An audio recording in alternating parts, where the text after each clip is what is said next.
지금 미국에서 서로 전혀 관계없어 보이는 두 가지 움직임이 동시에 나오고 있습니다. 하나는 미국 재무부가 장기 국채를 더 많이 사들이기 시작했다는 것이고, 다른 하나는 트럼프 대통령이 백악관에서 암호화폐 업계 CEO들을 불러 모아 클래러티 액트 통과를 강하게 압박했다는 것입니다. 그런데 이 두 가지를 미국의 막대한 부채라는 관점에서 연결해보면 상당히 흥미로운 그림이 나옵니다. 지난 8월 19일 베센트 재무장관이 장기 국채 바이백 규모를 2배로 늘리겠다고 밝혔습니다. 기존 20억 달러에서 최소 40억 달러로 확대합니다. 당시 미국 30년물 국채 금리는 5.34%까지 올라 2007년 이후 최고 수준을 기록했습니다. 국채를 재무부가 다시 사들이면 시장에 풀려있는 장기채 물량이 줄어들고 국채 가격이 올라가면서 금리를 낮추는 효과를 기대할 수 있습니다. 문제는 미국의 빚 자체가 줄어드는 것은 아니라는 겁니다. 재무부가 장기채를 사들이려면 결국 다른 만기의 국채를 통해 자금을 조달해야 합니다. 실제로 이번 조치는 장기채를 상대적으로 줄이는 대신 단기 국채를 활용하는 방식으로 일종의 오퍼레이션 트위스트와 비슷한 효과를 노리는 것으로 해석되고 있습니다. 그렇다면 여기서 중요한 문제가 하나 생깁니다. 장기 국채 발행 부담을 줄이고 단기 국채를 더 활용한다면 그 단기 국채를 누가 계속 사줄 것인가입니다. 바로 여기서 스테이블 코인이 등장합니다. 미국은 지난해 지니어스 액트를 법제화하면서 달러 스테이블 코인에 대한 연방 규제 체계를 만들었습니다. 이 법은 스테이블 코인 발행사가 발행된 코인을 뒷받침할 수 있도록 1:1 수준의 준비자산을 보유하도록 하고, 미국 국채와 같은 안전하고 유동성 높은 자산을 준비자산으로 활용할 수 있도록 했습니다. 더 중요한 건 스테이블 코인의 성장이 미국 단기 국채 수요와 직접 연결될 수 있다는 점입니다. 로이터도 바로 이 부분에 주목했습니다. 스테이블 코인 시장이 커지면 미국 단기 국채에 대한 수요도 함께 늘어날 수 있다는 겁니다. 쉽게 말하면 이렇습니다.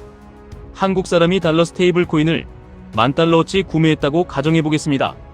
이 사람은 미국 국채를 직접 산 것이 아닙니다. 하지만 스테이블 코인 발행사는 그 돈을 뒷받침할 준비자산을 확보해야 하고, 그 과정에서 미국 단기 국채를 매입할 수 있습니다. 결국 해외에서 발생한 디지털 달러 수요가 미국 단기 국채 수요로 연결될 수 있는 구조입니다. 그리고 이 시장을 더 크게 만들기 위해 추진되고 있는 것이 바로 클래러티 액트입니다. 클래러티 액트는 암호화폐 가운데 어떤 자산을 증권으로 볼 것인지, 어떤 자산을 상품으로 볼 것인지 등을 구분하고 SEC와 CFTC의 감독 범위를 보다 명확하게 만드는 것을 핵심으로 합니다. 트럼프 대통령은 지난 8월 19일 백악관에서 주요 암호화폐 기업 CEO들을 만나 의회가 클래러티 액트를 통과시켜야 한다고 공개적으로 압박했습니다.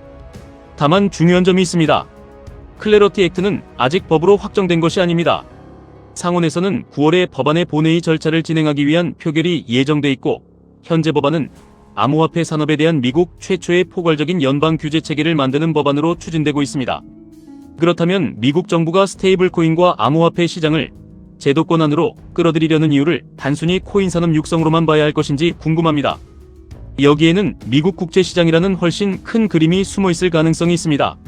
스테이블 코인이 커질수록 준비자산 수요가 늘어나고 그중 상당 부분이 미국 단기 국채로 연결될 수 있습니다.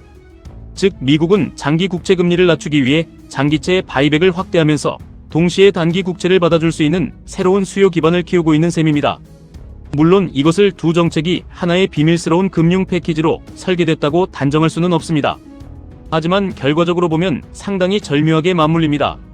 장기채는 재무부가 시장에서 사들이고, 단기채는 스테이블 코인이라는 새로운 금융시장을 통해 수요를 확대하는 구조입니다. 미국은 40조 달러를 넘어선 국가부채를 단기간에 줄이기 어렵습니다. 그렇다면 남는 방법은 부채의 구조를 바꾸고 동시에 미국 국채를 받아줄 새로운 수요처를 만드는 것입니다.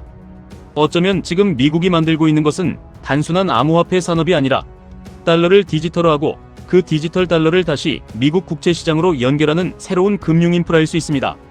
그리고 이 흐름이 실제로 커진다면 스테이블 코인은 단순한 코인이 아니라 미국 국채 시장의 새로운 수요처가 될 가능성이 있습니다.